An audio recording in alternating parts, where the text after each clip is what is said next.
ಇವತ್ತಿನ ಸುದ್ದಿ ಜಾಲ. ನಮಸ್ತೆ ವೀಕ್ಷಕರೇ, ನಾನು ಪಾಣಿಶ್ರೀ ಕುಲಕರ್ಣಿ. ವಿಶೇಷ ಸುದ್ದಿಗಳ ಪ್ರಸಾರ ವೀಕ್ಷಿಸಿರಿ.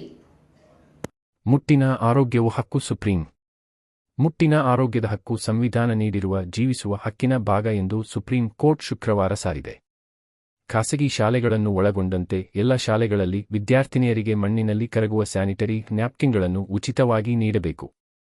ವಿದ್ಯಾರ್ಥಿಗಳಿಗೆ ಲಿಂಗಾಧಾರಿತವಾಗಿ ಪ್ರತ್ಯೇಕವಾದ ಸ್ವಚ್ಛ ಶೌಚಾಲಯ ಸೌಲಭ್ಯವನ್ನು ಒದಗಿಸಬೇಕು ಎಂದು ಎಲ್ಲಾ ರಾಜ್ಯಗಳು ಮತ್ತು ಕೇಂದ್ರಾಡಳಿತ ಪ್ರದೇಶಗಳಿಗೆ ಕೋರ್ಟ್ ನಿರ್ದೇಶನ ನೀಡಿದೆ. ನ್ಯಾಯಮೂರ್ತಿ ಜೆ. ಬಿ. ಪಾರ್ದಿವಾಲಾ ಮತ್ತು ಆರ್.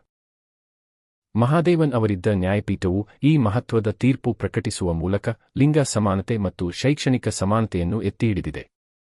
ಈ ತೀರ್ಪು ಸರ್ಕಾರಿ, ಅನುದಾನಿತ ಮತ್ತು ಖಾಸಗಿ ಸೇರಿದಂತೆ ಎಲ್ಲ ಶಾಲೆಗಳಿಗೂ ಅನ್ವಯವಾಗಲಿದೆ ಎಂದು ನ್ಯಾಯಪೀಠ ತಿಳಿಸಿದೆ. Supreme Court, they are also giving a direction how to dispose of the after using the sanitary pad. They are giving some directions and also seeking the compliance of the Union of India. After 3 months the matter will be posted and seeking the compliance report of this implementation of directions. Sunetra Pawar ಮಹಾರಾಷ್ಟ್ರದ ನೂತನ ಉಪ ಮುಖ್ಯಮಂತ್ರಿಯಾಗಿ ಇಂದು ಪ್ರಮಾಣವಚನ ಸಾಧ್ಯತೆ. Nationalist Congress ಪಕ್ಷದ NCP ನಾಯಕ ದಿವಂಗತ ಅಜಿತ್ ಪವಾರ್ ಅವರ ಪತ್ನಿ ಸುನೇತ್ರಾ ಪವಾರ್ ಅವರು ಮಹಾರಾಷ್ಟ್ರದ ನೂತನ ಉಪ ಮುಖ್ಯಮಂತ್ರಿಯಾಗಿ ಶನಿವಾರ ಪ್ರಮಾಣವಚನ ಸ್ವೀಕರಿಸುವ ಸಾಧ್ಯತೆಯಿದೆ. ಪ್ರಸ್ತುತ ರಾಜ್ಯಸಭಾ ಸದಸ್ಯೆಯಾಗಿರುವ ಸುನೇತ್ರಾ ಅವರು ರಾಜ್ಯದ ಮೊದಲ ಮಹಿಳಾ ಉಪ ಮುಖ್ಯಮಂತ್ರಿ ಎಂಬ ಹೆಗ್ಗಳಿಕೆಗೆ ಪಾತ್ರರಾಗಲಿದ್ದಾರೆ. ಸುನೇತ್ರಾ ಅವರ ಹೆಸರನ್ನು ಅಂತಿಮಗೊಳಿಸಲು ಪಕ್ಷವು ಶನಿವಾರ ಮಧ್ಯಾಹ್ನ 2ಕ್ಕೆ ಮುಂಬೈನ ವಿಧಾನಭವನದಲ್ಲಿ ಶಾಸಕಾಂಗ ಪಕ್ಷದ ಸಭೆ ನಡೆಸಲಿದೆ. ಅವರ ಪ್ರಮಾಣವಚನ ಸ್ವೀಕಾರ ಸಮಾರಂಭ ಸಂಜೆ ನಡೆಯಲಿದೆ ಎಂದು ಪಕ್ಷದ ಮೂಲಗಳು ತಿಳಿಸಿವೆ. 2024ರ ಲೋಕಸಭಾ ಚುನಾವಣೆಯವರೆಗೂ ಸುನೇತ್ರಾ ಅವರು ರಾಜಕೀಯ ಕ್ಷೇತ್ರದಿಂದ ದೂರವೇ ಉಳಿದುಕೊಂಡಿದ್ದರು. ಆ ವರ್ಷ ನಡೆದ ಲೋಕಸಭಾ ಚುನಾವಣೆಯಲ್ಲಿ ಅವರು ಬಾರಾಮತಿಯಿಂದ ಎನ್ಸಿಪಿ ಪಕ್ಷದ ಅಭ್ಯರ್ಥಿಯಾಗಿ ಕಣಕ್ಕಿಳಿದರು. ಆದರೆ ಸಾಕಷ್ಟು ಕುತೂಹಲ ಕೆರಳಿಸಿದ ಸ್ಪರ್ಧೆಯಲ್ಲಿ ತನ್ನ ನಾದಿನಿ ಎನ್ಸಿಪಿಯ ಎಸ್ಪಿ ಸುಪ್ರಿಯಾ ಸುಳೆ ಎದುರು ಪರಾಭವಗೊಂಡರು. ಸುನೇತ್ರಾ ಆ ಬಳಿಕ ರಾಜ್ಯಸಭೆಗೆ ಆಯ್ಕೆಯಾದರು. ಶುಕ್ರವಾರ ಸಂಜೆ ಸುದ್ದಿಗಾರರ ಜತೆ ಮಾತನಾಡಿದ್ದ ಮಹಾರಾಷ್ಟ್ರದ ಸಚಿವ ಛಗನ್ ಭುಜಬಲ್, ಎನ್ಸಿಪಿ ಶಾಸಕಾಂಗ ಪಕ್ಷದ ಸಭೆ ಜನವರಿ 31ರಂದು ನಡೆಯಲಿದ್ದು ಸುನೇತ್ರಾ ಅವರನ್ನು ಶಾಸಕಾಂಗ ಪಕ್ಷದ ನಾಯಕಿಯಾಗಿ ಘೋಷಿಸಲಾಗುವುದು ಎಂದು ಮಾಹಿತಿ ನೀಡಿದ್ದರು. ಸತತ 9ನೇ ಬಾರಿ ಬಜೆಟ್ ಮಂಡಿಸಲಿರುವ ನಿರ್ಮಲಾ ಸೀತಾರಾಮನ್. ಕೇಂದ್ರ ಹಣಕಾಸು ಸಚಿವೆ ನಿರ್ಮಲಾ ಸೀತಾರಾಮನ್ ಅವರು ಭಾನುವಾರ 9ನೇ ಬಾರಿಗೆ ಬಜೆಟ್ ಮಂಡನೆ ಮಾಡಲಿದ್ದಾರೆ. ನಿರಂತರವಾಗಿ ಅತ್ಯಂತ ಹೆಚ್ಚಿನ ಅವಧಿಗೆ ಕೇಂದ್ರದ ಹಣಕಾಸು ಸಚಿವರ ಹುದ್ದೆಯನ್ನು ನಿರ್ವಹಿಸಿದ ಹೆಗ್ಗಳಿಕೆ ನಿರ್ಮಲಾ ಅವರದ್ದಾಗಿದೆ.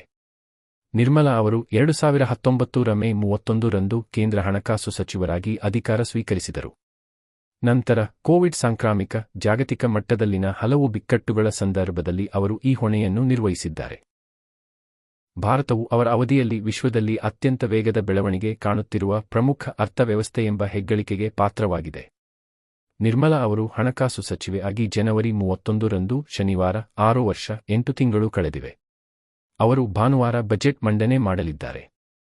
ಆಗ ಅವರು ಸತತವಾಗಿ 9ನೇ ಬಜೆಟ್ ಮಂಡಿಸಿ ದಾಖಲೆ ಸೃಷ್ಟಿಸಲಿದ್ದಾರೆ. ನಿರ್ಮಲಾ ಅವರು ಸತತವಾಗಿ 9ನೇ ಬಜೆಟ್ ಮಂಡಿಸಲಿರುವುದು ಭಾರತದ ಸಂಸದೀಯ ಇತಿಹಾಸದಲ್ಲಿ ಒಂದು ಹೆಮ್ಮೆಯ ಸಂಗತಿಯಾಗಿ ದಾಖಲಾಗಲಿದೆ ಎಂದು ಪ್ರಧಾನಿ ನರೇಂದ್ರ ಮೋದಿ ಅವರು ಬಜೆಟ್ ಅಧಿವೇಶನದ ಆರಂಭಕ್ಕೂ ಮುನ್ನ ಹೇಳಿದ್ದರು. ಕಾನ್ಫಿಡೆಂಟ್ ಗ್ರೂಪ್ ಮುಖ್ಯಸ್ಥ ಸಿ.ಜೆ. ರಾಯ್ ಆತ್ಮಹತ್ಯೆ.